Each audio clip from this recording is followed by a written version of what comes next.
मेरे पास विकास के बहुत मुद्दे हैं। सबसे पहले मैं 3 क्षेत्र में काम करूंगा।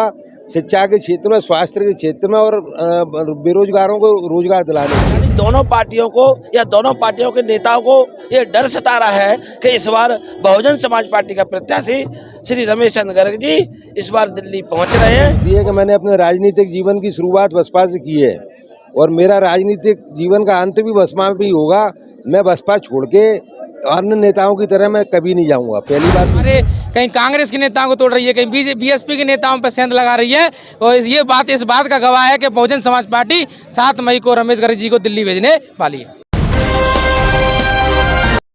बसपा ने तो रणनीति इस तरह बिगाड़ दी है दोनों ही दल की कि अभी हर एक दल सोच रहा है कि बसपा का मुकाबला कैसे करें।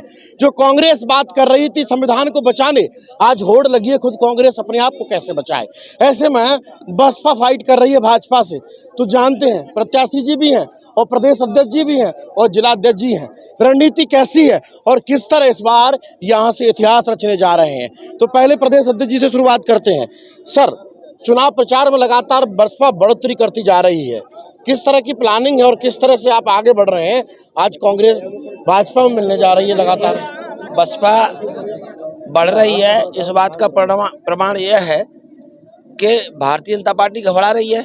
इसीलिए वो कहीं ना कहीं जो जनता में जो नेतागिरी करते हैं, विधायक या पूर्व विधायक है, उनको पहले खरीदकर अपनी पार्टी में मिलाना चाह रही है। ऐसे आपको उदाहरण कभी 1-2 दिन में देखने को भी मिले। और उन्होंने कांग्रेस के प्रत्याशी विधायक को और एक महापौर को मिला भी लिया। इससे साफ जाहिर है कि कांग्रेस पार्टी भी कहीं ना कहीं ये हार मान चुकी है, उनके नेता मान चुके हैं कि हम हार रहे हैं तो क्यों ना एक जो जिसकी सरकार है उस पार्टी में जाके मिल जाए तो कुछ लाभ ले लेंगे। यानी दोनों पार्टियों को या दोनों पार्टियों के नेताओं को ये डर सता रहा है कि इस बार बहुजन समाज पार्टी का प्रत्याशी श्री रमेश चंद्र गर्ग जी इस बार दिल्ली पहुंच रहे हैं और ये दोनों पार्टियां अब दूसरे और तीसरे नंबर के लिए होड़ मची है। इसलिए आपस में अदला बदली करके एक दूसरे को मिला। कितने वोट आ रहे हैं इस बार बसपा के? बसपा ने विधानसभा में अच्छा फाइट किया है हर सीट पर। देखिए, बसपा ने हर सीट पर फाइट किया है। इस बार बसपा के 7 लाख वोटों से ऊपर वोट आएंगे। चलिए, 7 लाख वोट आ रहे हैं और बसपा इस समय फाइट कर रही है, दोनों ही पार्टी होड़ लगा रही है दूसरे नंबर की। सर, विकास के वादे और तमाम तरह की नई रणनीति के साथ आप चुनाव लड़ रहे हैं और एक नई प्लानिंग और नए तरीके से आप बता रहे हैं कि हम किस तरह इस क्षेत्र का विकास कर सकते हैं। लेकिन एक बड़ा सोचने वाला सवाल ये है कि लोग ये कह रहे हैं कि आप नए हो और आज नेताओं के दल बदलने से ये लोगों को डर है। बसपा के लिए आप कितने टिकाऊ रहेंगे और लोगों के लिए कितने विकास के कारगर साबित रहेंगे? देखो, मैं बसपा में आने के बाद में शुरुआत मेरी यहीं से होती है कि मैंने अपने राजनीतिक जीवन की शुरुआत बसपा से की है और मेरा राजनीतिक जीवन का अंत भी बसपा में ही होगा।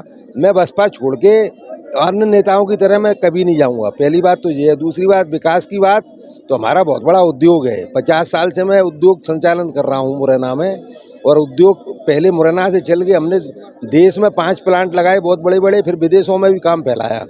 हमको देश का और विदेश का सब तरीके का ज्ञान है कि किस प्रकार से हम अपने यहाँ विकास कर सकते हैं और बहुत सारे फॉर्मूले हैं मेरे पास में जो अपने भाषणों में मैं बीच बीच में देता रहता हूँ।